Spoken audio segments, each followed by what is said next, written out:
empresas por igual, porque todas al fin son empresas en frecuencia CAT, y sus alternativas, YouTube, Facebook y en cualquier otro de estos medios que nos podemos comunicar.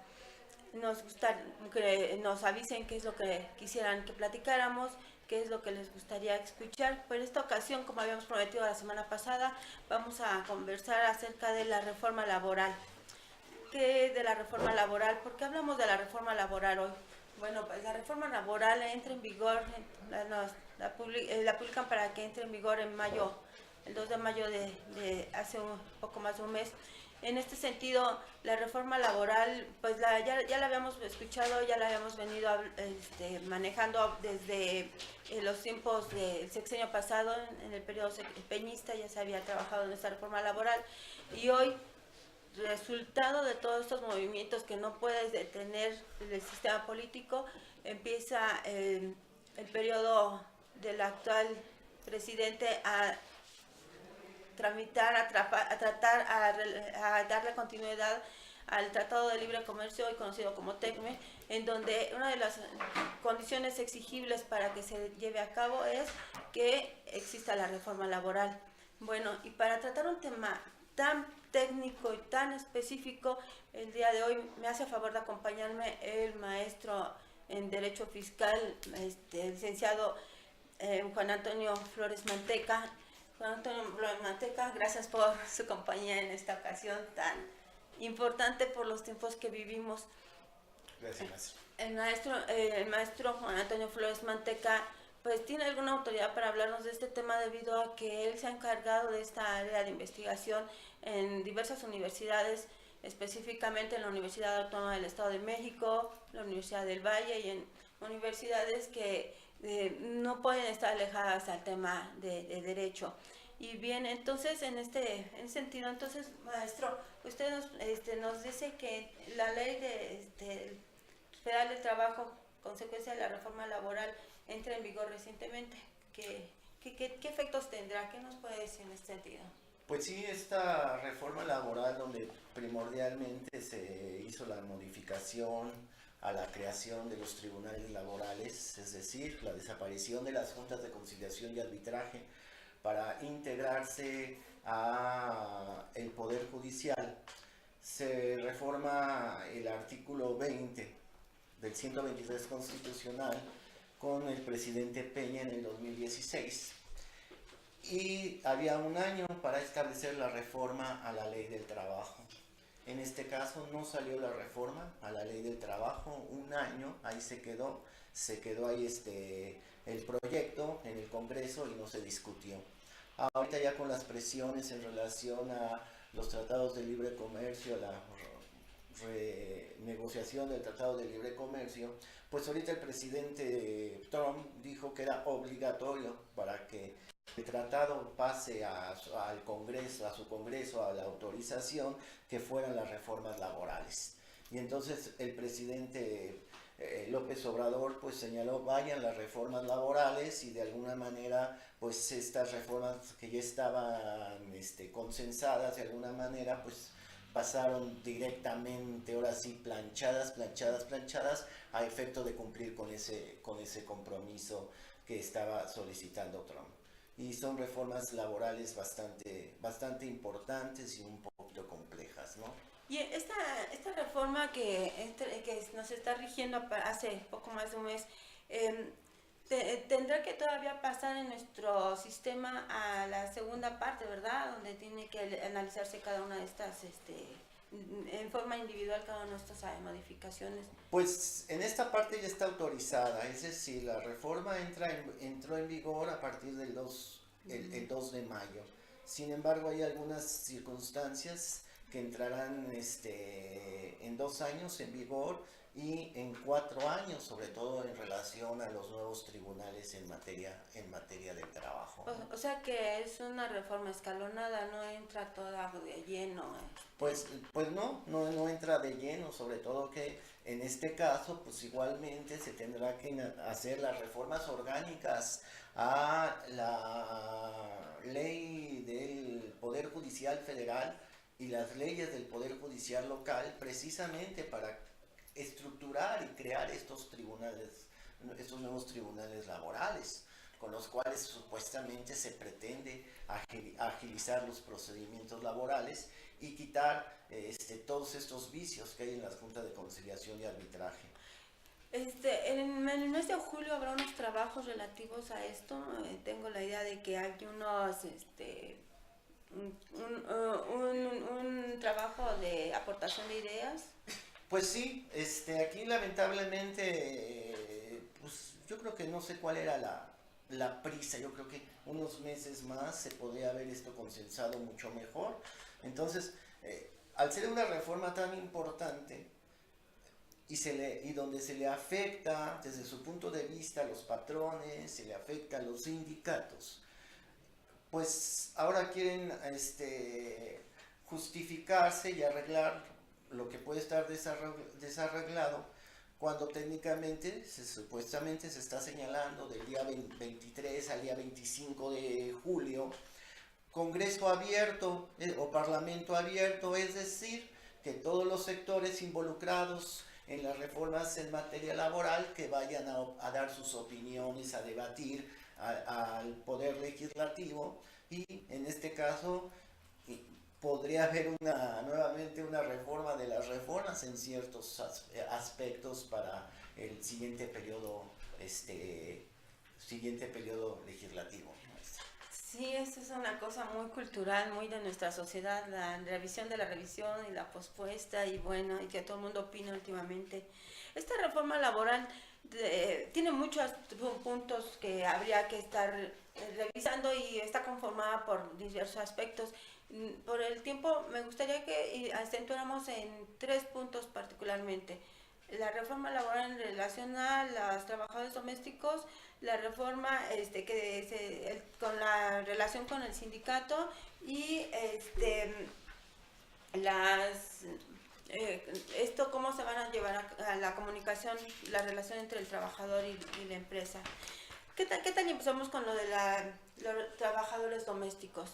Porque me gustaría empezar por ahí, con los trabajadores domésticos, porque es una figura nueva en sentido jurídico, porque los trabajadores domésticos han existido por siempre, y es un poco cruel que apenas les empiece a llegar un reconocimiento. Entonces, aun cuando en la propia ley ya estaba definido el concepto de trabajador doméstico. Así es, pues técnicamente dentro de la ley del trabajo existe un capítulo muy específico que se llama trabajadores especiales. En ese capítulo de trabajadores especiales está un grupo de trabajadores que técnicamente por sus trabajos que desempeñan necesitan alguna regulación específica y no encuadran dentro de los conceptos generales de la ley del trabajo. Y entonces aquí en uno de ellos, a partir del artículo 331, se maneja en relación a los trabajadores domésticos, ¿no? Pues técnicamente un grupo de trabajadores totalmente desprotegidos. Y una de las reformas importantes, primeramente en esta cultura hoy de los derechos humanos, de evitar cualquier tipo de discriminación, etcétera, pues en este momento le cambiaron el nombre. Ya no son trabajadores domésticos, sino se les llama trabajadores del hogar. Trabajadores del hogar. En este caso, ¿no? Sí. Y sin duda una de las cuestiones más importantes, maestra, pues seguramente y tan controvertidas que podemos analizarlo desde dos puntos de vista, desde el patrón, desde el trabajador, es su inscripción al Instituto Mexicano del Seguro Social. Sí, seguramente es una de las peculiaridades, uno de los detalles que más nos mueve, ¿no? Esto de que convencionalmente los trabajadores pues van ante el patrón, son contratados, y el patrón hace toda la gestión de ir a registrarlos al Seguro Social, dar sus altas, sus bajas, bajo los sistemas que ya tiene que implementa el propio Seguro Social. Pero ahora con el trabajador doméstico es un poco al revés, ¿verdad? El trabajador doméstico es el que tiene que ir a hacer su registro. Pues sí, de algún momento determinado, y lo establece la ley del Seguro Social, ¿no? Técnicamente la ley del Seguro Social establece en su artículo 15 de la ley del Seguro Social la obligación de los patrones, bueno, el artículo 15 es la obligación de los patrones y se establece que los patrones tendrán la obligación dentro de los 5 días siguientes a dar de alta a sus trabajadores o a cualquier tipo de modificación a sus condiciones laborales. Entonces hoy hoy debemos de tener un contrato muy claro, específico, definido entre nosotros y las personas que colaboran con nosotros en el hogar. Pues así es, maestra, técnicamente, que luego en la práctica no se hace, siempre cuando hay una relación laboral. El artículo 25 de la Ley del Trabajo te establece la obligación que tiene el patrón. El artículo 25, perdón, con el 26 te establece la obligación que tiene el patrón de celebrar un contrato de trabajo. Y la falta de contrato de trabajo siempre será imputable para el patrón, para efectos de cualquier cuestión, de cualquier pleito laboral. Pues, y entonces aquí pues técnicamente una de las cuestiones que te pide la ley del Seguro Social para inscribir a los trabajadores es que debes de tener un contrato de trabajo. Y si no, claro que ellos se pueden dar de alta en la ley en el Seguro Social y ya después te llegará el requerimiento como patrón. En ese sentido estaríamos pensando entonces que las personas, cualquier individuo que tenga un colaborador doméstico ahí, deberá de asistir con profesionales como usted para que nos asesore a hacer un contrato de trabajo, o podrá ser un documento mucho más ligero, mucho más... Pues sí, te digo, técnicamente se recomienda, ¿no?, que un abogado, una persona especialista haga un contrato de trabajo. Ahora, en relación aquí a los trabajadores domésticos específicamente, pues como hay cuestiones especiales que se deben de establecer, pues sí, es recomendable, ¿no? No obstante que ya sabemos que ahí venden el machote de un contrato de trabajo en la papelería y nada más la llenas, pero pues después a la mera hora puede haber problemas tal vez para ti como patrón, sí, en un momento determinado en algún pleito laboral, ¿no? Entonces, ¿estamos expuestos a llamar al abogado hoy o a llamarlo después? Así es, maestra. Y bueno, definitivamente, si nosotros ya tenemos con este trabajador doméstico, es muy probable que sigamos teniendo una relación armoniosa con ellos y no lleguemos a un litigio. Esto sería en situación en que realmente estuviéramos abusando del trabajador.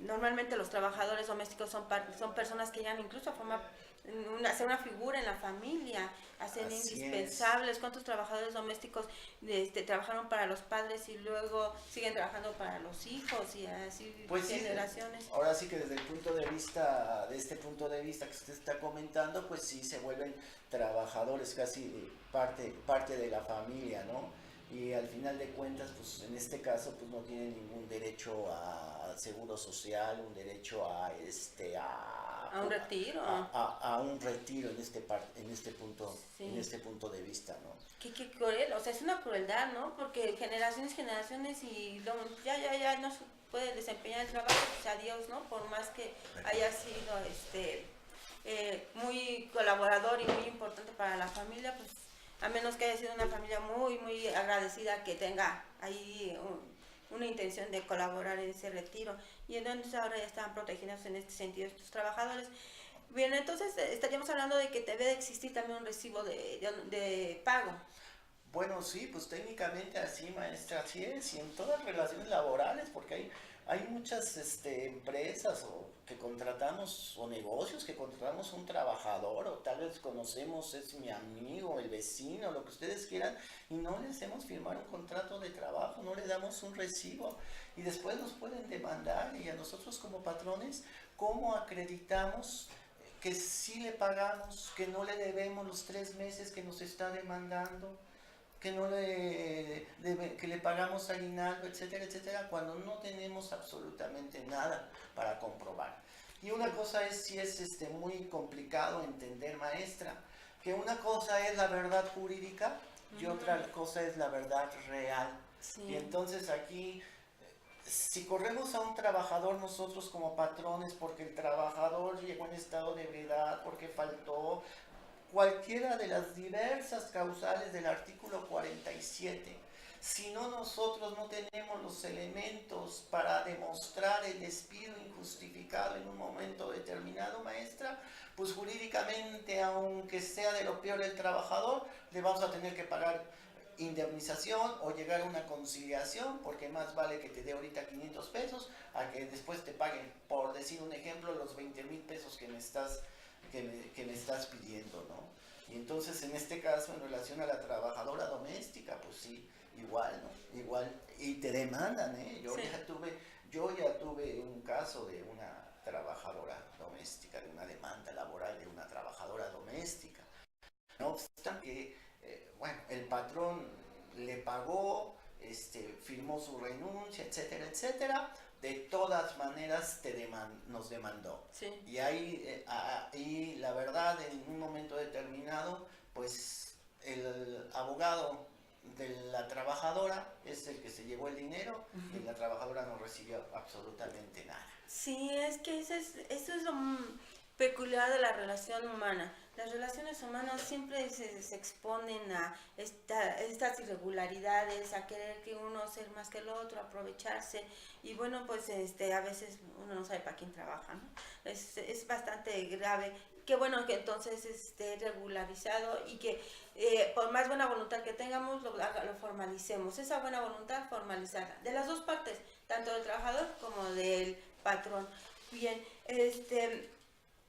¿por qué hablamos de este asunto laboral de individuos en una sección, en un programa dedicado a las corporaciones, a las empresas, como las podríamos reconocer comúnmente? Bueno, porque es una función, es un concepto que tiene esa figura, ¿no? Esa figura formal.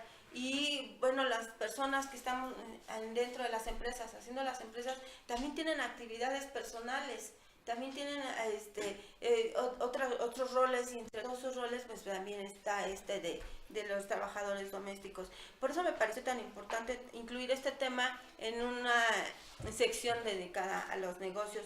Y vamos a ver cómo al cierre, bueno, un poco para concluir esta parte, sí es importante conceptualizarlo desde ahí, porque por ejemplo, ¿qué pasa con las otras prestaciones del trabajador doméstico? Ya tenemos claro que tiene su seguro social, que si se enferma va a estar protegido con el asunto médico, va a poder asistir a una consulta y a recibir los medicamentos, el tratamiento y lo que corresponde. Pero como trabajador y trabajador inscrito en el seguro social, también tiene derecho a cosas como el Infonavit, ¿o no? No, en este caso no, maestra. Ahí fue una de las partes que algunos diputados se inconformaron, ¿no?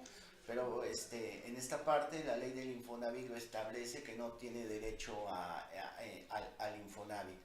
Pero bueno, fue un avance, y esperemos que pues más adelante, en este particular punto de vista, puedan adquirir una vivienda. Ahora, aquí sí va a entrar el problema, ¿verdad? Desde el punto de vista, yo, patrón, que te voy a contratar, pues ahora a ver si me conviene contratarte, porque también déjeme decirle, maestra, que por lo menos está ahorita que se está consensando y se está por lo menos estableciendo, se quiere establecer ahorita por lo menos 250 pesos diarios para la trabajadora doméstica como un salario mínimo profesional.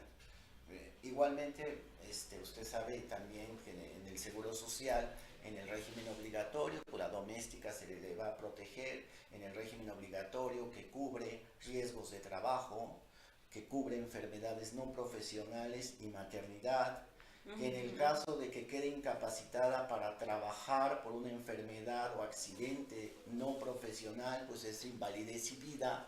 Invalidez cuando quede incapacitada ella para recibe una pensión, y vida en el caso de que fallezca, para que sus beneficiarios tengan derecho a una pensión, por lo que es propiamente el seguro de retiro, cesantía y vejez para la jubilación, igualmente prestaciones sociales y prestaciones y guardería, que es lo que cubre el régimen obligatorio para, en general, para todos los trabajadores. Oiga, entonces esto está bastante como entrampado, ¿no? O sea, como una cosa de doble filo, porque por un lado qué bien que ya están regularizados, pero por otro lado el costo laboral va a ser demasiado alto. Pues sí.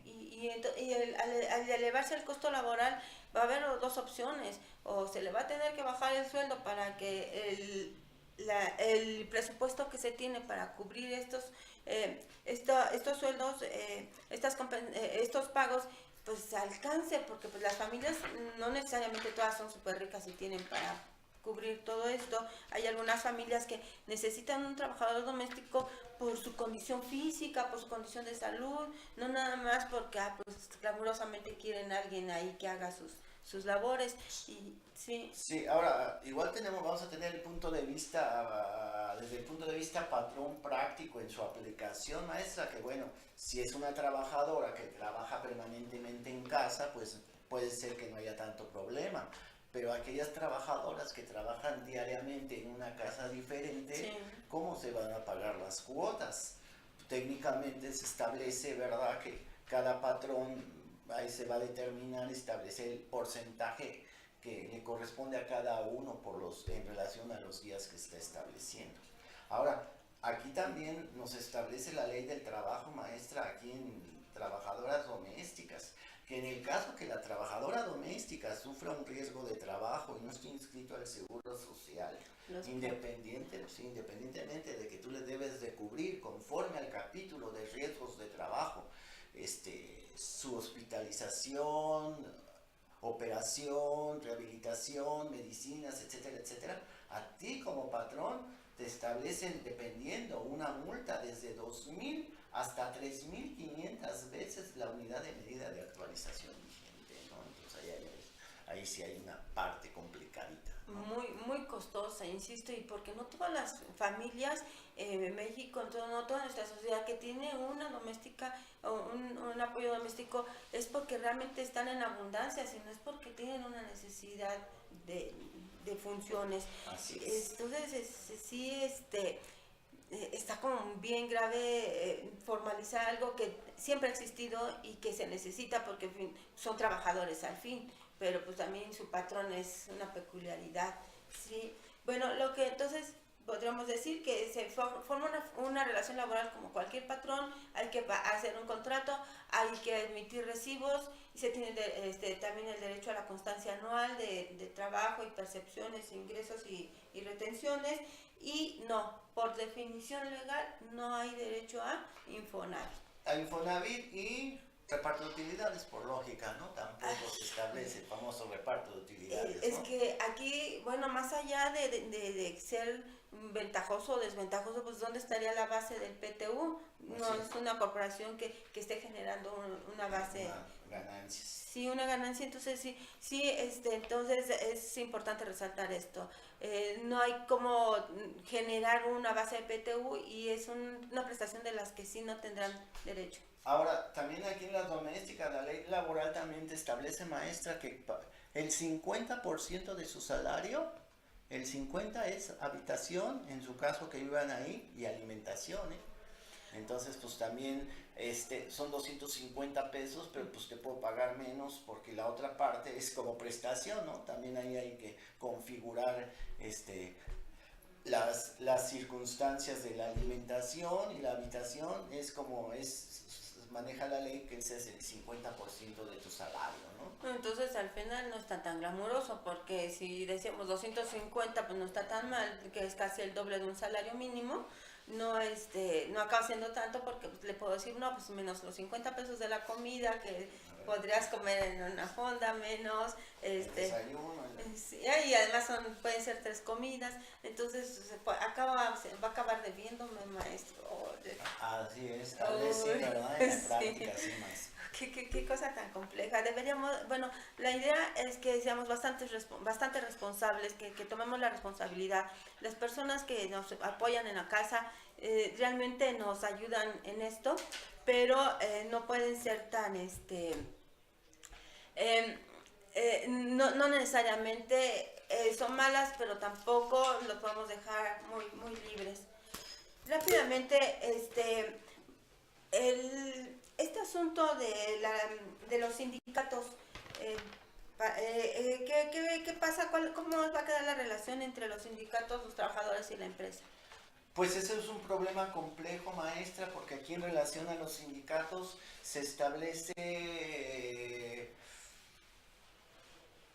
que todo sindicato debe ser totalmente abierto, la incorporación de los trabajadores debe ser totalmente abierta, voto secreto, para obtener su registro ante el tribunal, ante su toma de nota ahora ante el nuevo centro de conciliación, pues es muy clara la ley, maestra, que debe ser clarísimo, clarísimo, clarísimo, precisamente es para evitar los famosos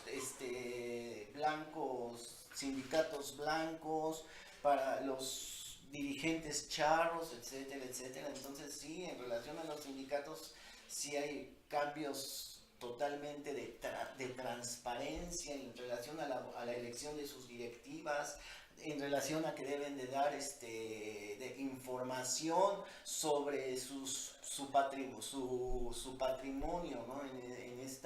en esta parte, y por ningún motivo, circunstancia, presionar a un trabajador, ni el patrón, ni el sindicato, a que se afilie al sindicato. Eso ya es una gran libertad, no estarlos presionando, porque también causaba como una cosa medio oscura ver que el trabajador por fuerza tenía que estar ahí, y eso no solamente representa el que pertenezca al sindicato, sino las cuotas, las aportaciones.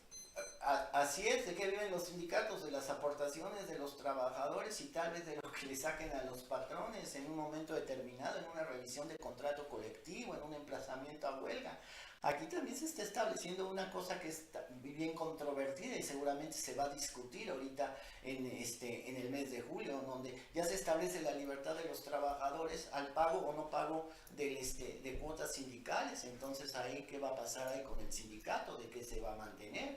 También aquí dentro de la ley por ahí se establece que el sindicato en ningún momento podría perder su registro de sindicato, su cancelación de registro de sindicato, si presiona al patrón indebidamente, lo coacciona para obtener recursos, para impedir alguna huelga, alguna revisión de contrato colectivo. Entonces, pues ¿de dónde van a sacar sus cuotas, no? Es que en un momento podríamos estar pensando que, qué bien, está limitándose la corrupción, pero por otro lado como que estuvieran orillando a la corrupción. Pues sí, en un momento determinado, ¿verdad? Esta reforma de ley a mí se me hace bastante vulnerable, muy delicada, porque puede causar una desestabilidad social ahí entre la relación sindicatos, trabajadores, trabajador, empresa, sindicato. Se me hace algo muy, muy vulnerable.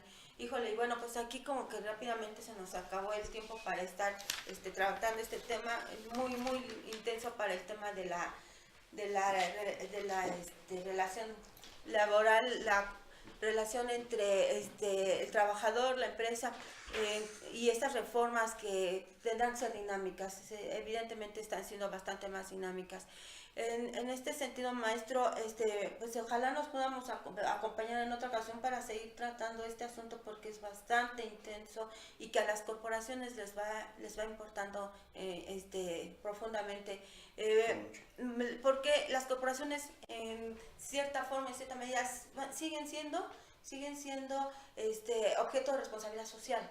Entonces, el cumplir adecuadamente con los trabajadores es cumplir con uno de los objetivos de la Organización de Naciones Unidas en cuanto a la sustentabilidad. Así que por eso me gustaría que en otro día nos acompañara. Por el momento me gustaría entregarle este reconocimiento por su compañía aquí al programa Notas Corporativas. Se lo hago, le hago entrega de una buena vez.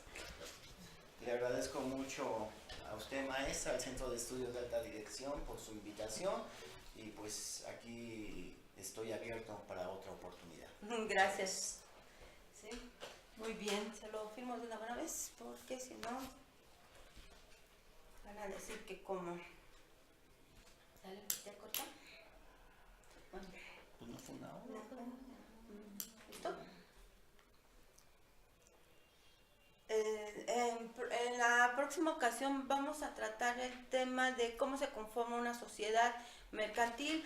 Vamos a estar comentando cosas acerca de la Ley General de Sociedades Mercantiles, qué pasa con los requisitos y vamos a empezar a mencionar cuáles son las sociedades mercantiles y en su momento podamos hablar particularmente de la sociedad por acción simplificada, que es la que más nos está acudiendo ahora, la que más podemos comentar como que que facilita la regularización de las personas en el entorno corporativo.